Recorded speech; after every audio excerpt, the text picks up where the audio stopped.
Hello दोस्तों, हमारे YouTube channel पर आपका बहुत बहुत स्वागत है। और फिर से हाजिर है हम आपके साथ एक नई योजना का ऑनलाइन एप्लीकेशन फॉर्म आपने किस प्रकार से अप्लाई करना है उसकी पूरी प्रक्रिया को लेकर के। जैसा कि आप अपने स्क्रीन पर देख पा रहे हो, हरियाणा पशुपालन लोन योजना, यानी कि बहुत सारे साथी हैं जो इंतजार कर रहे थे, जिन्होंने है जो गाय भैंस या भेड़ बकरी या फिर मुर्गी के पालन के लिए है जो अपनी है जो खरीदने के लिए है जो उसको सब्सिडी है जिसपे कि 90% की है जो 90% तक की है जो सरकार के द्वारा सब्सिडी है जो वापस है जो प्रदान की जाती है। और वो योजना आपने किस प्रकार से ऑनलाइन एप्लीकेशन फॉर्म उसका है जो अप्लाई करना है, उसका संपूर्ण वीडियो बिल्कुल स्टेप बाय स्टेप करके आपको इस वीडियो के माध्यम से दिखाने वाले हैं। आपको बिल्कुल A to Z जानकारी आपको मिलेगी कि किस प्रकार से आपने अप्लाई करना है। तो चलिए आपको लेकर के चलते हैं सीधा कंप्यूटर की स्क्रीन पर। हम आपको बिल्कुल जीरो से पूरी प्रक्रिया है जो करके दिखाने वाले हैं। बहुत सारे साथियों को लॉगिन करने की प्रक्रिया का है जो पता पहले से होता है, लेकिन हम बिल्कुल जीरो से आपको करके दिखाने वाले हैं। तो सबसे पहले हमने अपने फ़ोन पे या फिर अपने लैपटॉप या कंप्यूटर पे क्या है गूगल क्रोम को खोल लेना है। गूगल क्रोम के सर्च बॉक्स में हमने यहाँ पर क्या टाइप करना है, सरल हरियाणा पोर्टल टाइप करना। उसके बाद सर्च पर क्लिक कर देना है। जैसे ही सर्च पर क्लिक करोगे पहली वेबसाइट का लिंक इस प्रकार से आपके सामने दिखाई देने वाला होगा, सरल पोर्टल, अंत्योदय सरल पोर्टल। तो पहला जो लिंक आपको यहां पर स्क्रीन पर दिखाई देने वाला है, ये वाला लिंक, इसी पर आपने क्लिक करना है। क्लिक करते ही आपके सामने है जो अंत्योदय सरल पोर्टल की है जो होम पेज या ऑफिशियल वेबसाइट इस प्रकार से आपको दिखाई देने वाली होगी। और आपको यहाँ पर क्या करना है, यहाँ पर आपका लॉगिन आईडी, यहाँ पर अपना पासवर्ड जो कैप्चा दिखाई देने वाला ये डालना। उसके बाद सबमिट पर आपने क्लिक करना है। अगर आप पहली बार इस पोर्टल पर विजिट कर रहे हो तो आपको यहाँ पर क्या दिखाई देने वाला होगा, न्यू यूजर या फिर रजिस्टर हेयर। तो यहाँ पर आपने क्लिक करना है। यहाँ पर आपने अपनी है जो ईमेल आईडी डालनी है, अपना फ़ोन नंबर डालना है, अपना एड्रेस, अपना नाम पता और अपना एक पासवर्ड है जो आपने यहाँ पर बना लेना है। उसके बाद आपका यहाँ पर है जो अकाउंट है जो क्रिएट हो जाएगा। और जो ईमेल आईडी आपकी रहने वाली है वही आपकी यूजर आईडी बन जाएगी। जो पासवर्ड आप बनाओगे वो पासवर्ड डालना है। उसके बाद ये कैप्चा डालना, उसके बाद आपने सबमिट पर क्लिक करना है। सबमिट पर क्लिक करते आपके सामने जो इस प्रकार का इंटरफेस खुल करके आ जाएगा, यानी कि आप यहां पर है जो लॉगिन हो चुके होंगे, जो कि सरल हरियाणा की ऑफिशियल वेबसाइट में आप लॉगिन हो चुके हो। और अब आप है जो किसी भी सेवा का ऑनलाइन एप्लीकेशन फॉर्म अप्लाई करने के लिए आप रेडी हो। तो यहां पर आपको दिखाई देने वाला होगा मेन्यू के नीचे आपको यहां पर दिखाई देने वाला होगा अप्लाई फॉर सर्विस। इस पर आपने क्लिक करना। इस पर क्लिक करते एक और लिंक आपके सामने खुलकर इस प्रकार से आ जाएगा, व्यू ऑल अवेलेबल सर्विस। तो इस लिंक पर आप क्लिक करोगे। लिंक पर क्लिक करते ही जितनी भी पोर्टल पर आपकी सर्विस अवेलेबल है वो सारी की सारी इस प्रकार से यहाँ पर है जो दिखाई देने लग जाएंगी। लेकिन आपने जो योजना अप्लाई करनी है, यानी कि भैंस भेड़ बकरी खरीदने के लिए जो लोन योजना का आपने फॉर्म अप्लाई करना, उसको कैसे आपने खोजना है। उसको खोजने के लिए आपको यहाँ पर एक सर्च का बॉक्स दिखाई देने वाला होगा और यहाँ पर आपने टाइप करना OPPOR, यानी कि अपॉर्चुनिटी शब्द टाइप कर सर्च करने की आपने है जो कोशिश करनी है।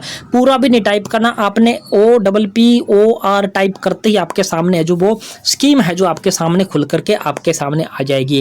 तो यहाँ पर आपको दो स्कीमों के नाम आपको यहाँ पर दिखाई देने वाले होंगे। Scheme for providing employment opportunity by establishment piggy sheep and goat unit, ये तो आपकी है जो जनरल कैटेगरी कैंडिडेटों के लिए आपकी रहने वाली है। और जो शेड्यूल कास्ट कैंडिडेटों के लिए आपकी स्कीम रहने वाली है वो दूसरे नंबर पर दिखाई देने वाली है, scheme for providing employment opportunity to schedule caste, यानी कि शेड्यूल कास्ट के कैंडिडेटों को जो ज़्यादा सब्सिडी है जो प्रदान की जाती है। तो हम दूसरे वाला जो लिंक है, प्रोसेस दोनों का सेम आपका रहने वाला है, उसमें बिल्कुल भी एक भी अक्षर ऊपर नीचे आपका नहीं रहने वाला है। प्रोसेस दोनों की सेम आपकी सेम है जो रहने वाली है। तो दूसरे वाला लिंक जो आपको दिखाई देने वाला है, इस लिंक पर हम यहाँ पर क्या है क्लिक कर देते हैं। क्लिक करते इस प्रकार से आपके सामने खुल करके आ जाएगा, scheme for providing employment opportunity for schedule caste, यानी कि अनुसूचित जातियों के लिए रोजगार के अवसर प्रदान करने के लिए जो भेड़ बकरी या फिर भैंस को खरीदने के लिए जो लोन सरकार के द्वारा प्रोवाइड करवाया जाता है और जिसपे 90% तक की है जो आपको सब्सिडी है जो वापस आपको की जाती है। इसको मैं एग्जाम्पल के तौर पर बता देता हूँ। मान लीजिए 1 लाख रुपये लोन के रूप में आपको प्राप्त होते हैं, तो आपके हैं जो 90,000 रुपये तो आपको क्या हो जाएंगे, छूट हो जाएगी। केवल आपको जो 10,000 रुपए की राशि है जो वापस बैंक को देनी होगी और 90,000 रुपए आपको जो छूट है या सब्सिडी के रूप में, छूट के रूप में आपको मिल जाएंगे। तो यहाँ पर हमारा है जो ऑनलाइन एप्लीकेशन फॉर्म खुल करके आ चुका है। सबसे पहले यहाँ पर चेक बॉक्स को क्लिक करना कि आई हैव फैमिली आईडी। उसके बाद हमने यहाँ पर अपनी फैमिली आईडी का नंबर है जो यहाँ पर क्या करना है, टाइप करना है। और उसके बाद यहाँ पर दिखाई देने वाला होगा पारिवारिक विवरण प्राप्त करने के लिए यहाँ पर क्लिक करें। तो यहीं पर हम है क्लिक कर देते हैं। क्लिक करते इस प्रकार का इंटरफेस खुलकर आ जाएगा, यानी कि आपने यहाँ पर फैमिली आईडी डाली थी, यहाँ पर आपने क्लिक किया था। उसके बाद मेंबर डिटेल खुल करके आ जाती है, यानी कि फैमिली आईडी में जितने मेंबर हैं यहाँ पर क्लिक करते हैं उनके नाम दिखाई देने लग जाएंगे। जिस व्यक्ति के नाम से आपने ये स्कीम अप्लाई करनी है उस व्यक्ति का नाम है जो आपने अपनी फैमिली आईडी से यहाँ पर है जो सेलेक्ट कर लेना है। नाम सेलेक्ट करने के बाद यहाँ पर एक ऑप्शन आ जाएगा सेंड OTP का, तो हम यहाँ पर सेंड OTP भी कर चुके हैं। और जिस नंबर पर OTP जाएगा उसके 4 अक्षर आपको यहाँ पर दिखाई देने वाले होंगे और इस अक्षर पर जो 6 अंकों का OTP आपको प्राप्त हुआ है उसके अगला एक बॉक्स दिखाई देने वाला होगा इंटर OTP। तो इस बॉक्स में हमने यहाँ पर क्या कर देना है, अपना OTP जो 6 अंकों का OTP है जो इस नंबर पर प्राप्त होगा वो यहाँ पर आपने डाल देना है। यहाँ पर डालने के बाद यहाँ पर एक बॉक्स आपको दिखाई देने वाला होगा ब्लैक पट्टी में, सत्यापित करने के लिए यहाँ क्लिक करें। तो यहाँ पर OTP डालने के बाद हम यहाँ पर क्लिक कर देते हैं।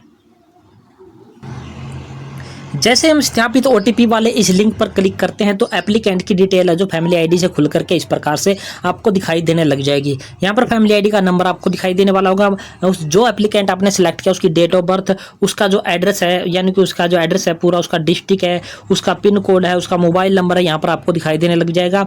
एक ईमेल आईडी का बॉक्स आपको दिखाई देने वाला है, यहाँ पर आप ईमेल आईडी डालना चाहते हैं तो यहाँ पर दे सकते हो, अदरवाइज यहाँ पर है जो इसको खाली भी आप छोड़ सकते हो। अब आपको यहाँ पर क्या करना है, यहाँ पर आपने क्या करना, आवेदन हेतु इकाई, यानी कि आपने उस स्कीम का है जो सिलेक्शन करना है। तो पहली स्कीम आपको दिखाई देने वाली होगी mini diary unit for 2 milch animals, यानी कि अगर 2 गाय या 2 भैंस आप खरीद करके अपना है जो काम शुरू करने वाले हो तो उस पर आपको है जो 50% की है जो आपको सब्सिडी है जो मिली जाएगी। इसके बाद है जो 3 मिनी यूनिट फॉर 3 मिल्ची एनिमल्स, इसमें भी आपको है जो 50% की है जो छूट मिल जाएगी। यानी कि पहले है जो आपके भैंस के लोन है आपको दिखाई देने वाले हैं। तीसरा ऑप्शन आपको दिखाई देने लगा पिगी यूनिट, यानी कि सूअर पालन अगर आप करना चाहते हो तो उसमें आपको 10 हैं जो सूअर यानी कि फीमेल और एक है जो मेल सूअर आपने खरीदना होगा और उस पर भी आपको है जो 50% की छूट मिल जाएगी। इसके बाद अगर आप भेड़ यूनिट खोलना चाहते हैं यानी कि भेड़ों पर आप लोन लेना चाहते हो तो आपको है जो 15 फीमेल भेड़ लेनी पड़ेगी और एक मेल भेड़ लेनी पड़ेगी और उस पे आपको क्या है 90% की क्या है यहाँ पर है जो छूट आपको दी जाएगी।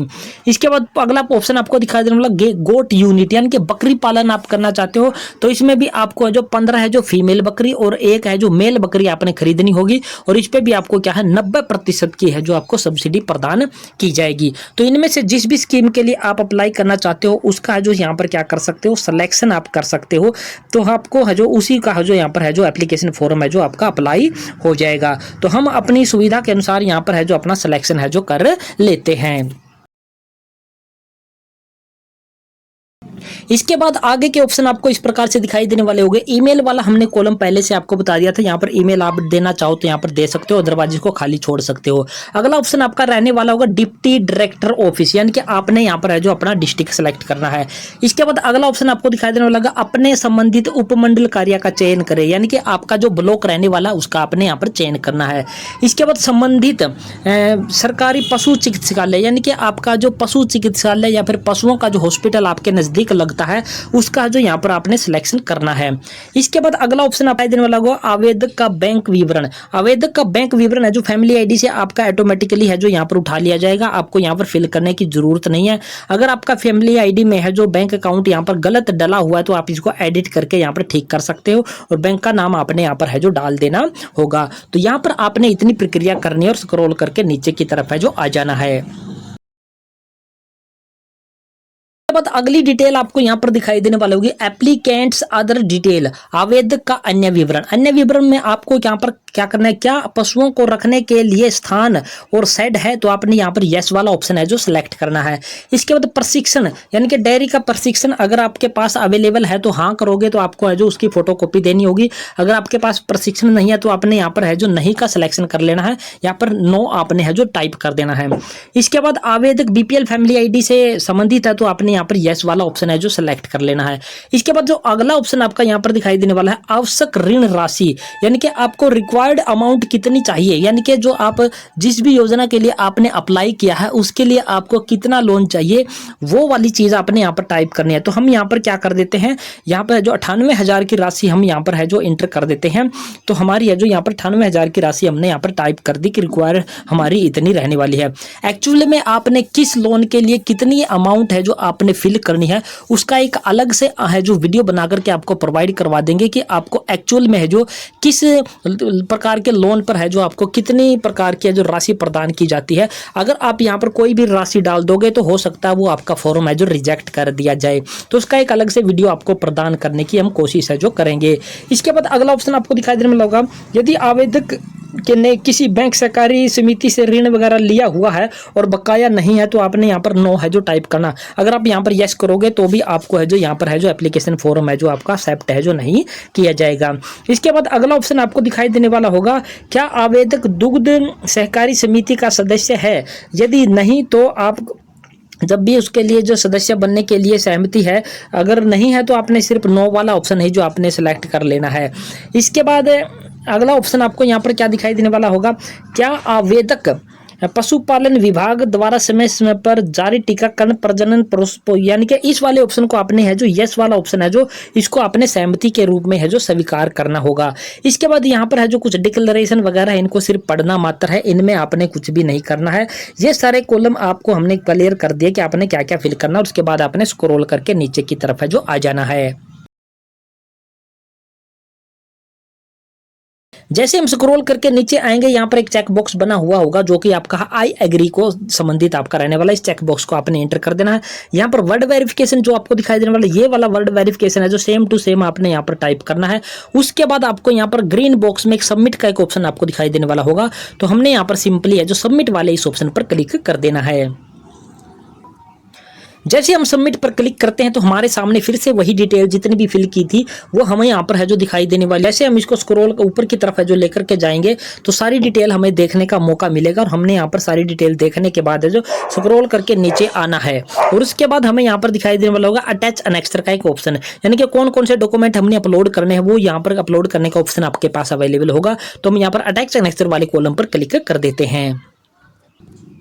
अटैच एनेक्सर वाले कॉलम पर क्लिक करते इस प्रकार के ऑप्शन है जो खुल करके आपके सामने आ जाएंगे। तो सबसे पहला ऑप्शन आपको दिखाई देने वाला होगा पैन कार्ड का। तो हमने यहाँ पर पैन कार्ड की कॉपी है जो यहाँ पर क्या है अपलोड करनी होगी। सेल्फ टेस्टेड आप उसको अपलोड कर सकते हो या फिर ओरिजिनल भी आप उसको अपलोड कर सकते हो। डॉक्यूमेंट का फॉर्मेट और साइज हम बता देते हैं, वो जेपीजी में या फिर है जो पीडीएफ फॉर्म में आपका हो सकता है, और वो 1 MB तक का है जो आप यहाँ पर फोटो है जो यहाँ पर अपलोड है जो कर सकते हो। ये सभी के सभी है जो 1 MB तक के है डॉक्यूमेंट आप यहाँ पर अपलोड कर सकते हो। पैन कार्ड हम यहाँ पर अपलोड कर चुके हैं। इसके बाद हमने बैंक से क्या लेनी होती है कि एनओसी लेनी होती है, जो कि जो भी आपका बैंक रहने वाला है, जो भी बैंक अभी आपका फैमिली आईडी से उठाया था या फिर जो भी आपने यहाँ पर फिल किया है उसी बैंक से आपको है जो एक एनओसी लेकर के आनी है, और वो एनओसी आपने यहाँ पर है जो अपलोड कर देनी है।